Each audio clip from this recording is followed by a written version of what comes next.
Okay, so I did think about this question last night, and I had some trouble. But I will say, you know, you have to definitely stay true to yourself, for better or worse.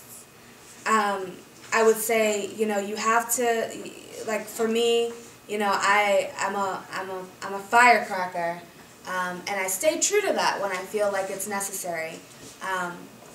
And I think that that's helped me overcome a lot of the obstacles that I've faced. But at the end of the day, you know, no matter what, I'm still Erica, and I like who I am. And so I have always, no matter what, even in a changing role, like for example, the salary database. I never used to. I don't get into it with people. It's just not my thing. But you know, the Erica that I know, I knew that I had to. And some people might not have liked my responses, but I stayed true to myself. But and at the end of the day, I think that people really appreciated that. You guys have to be open-minded. I cannot tell you how many things have happened to me that I mean, 5 years ago, maybe even 2 years ago, I would have said, you know, never. Never. And, well, I'm not going to go into religion, but you have to, what's another trait?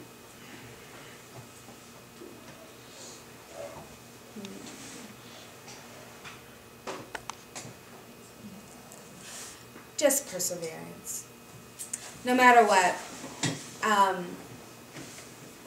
no matter what you're going through at the time, and I'm even going through this right now as a newlywed, no matter what you're going through, and as a reporter where I'm the villain of the month for publishing people's salaries. No, for real, it's been a rough, like 2012, right? At the end of the day, I know that no matter what is going on today, that tomorrow is a completely different story. Like, I went from being the villain of the month to the hero, villain of the month to the hero of the day when I wrote about how teachers were, you know, they believed they were being unfairly evaluated. They could care less last week that I published their salaries.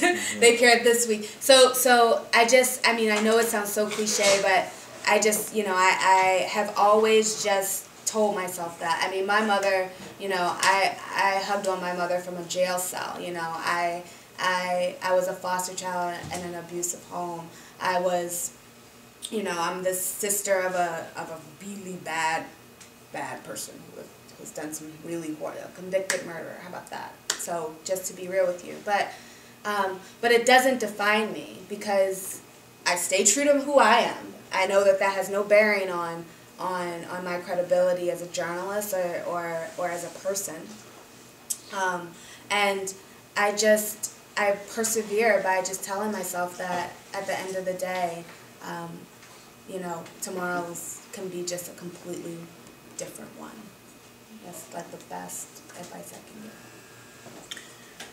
Well, so thank you very much, Erica Green, yeah. Baltimore. So. You know?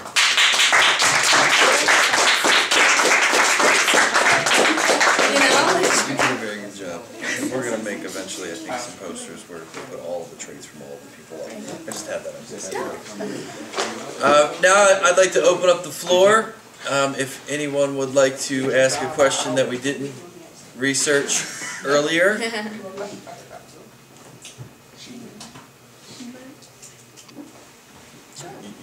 What made you do the teacher said? What made me do it? My boss. No, I'm joking.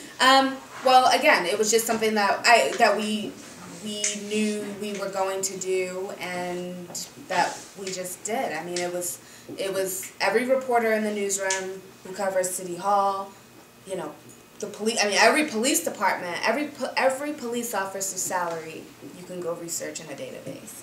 I mean, the crime reporters did it, the education reporters did it, and are doing it, and it's just something that the Sun has decided that it's going to do, you know, every year.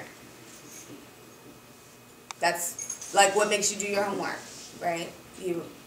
I mean, no, really. I mean, it's kind of not an option, and I'm not passing judgment, and I'm not saying that it was wrong or right, but it's public information, and that's the public information that we've decided that we're gonna compile to put out to the public.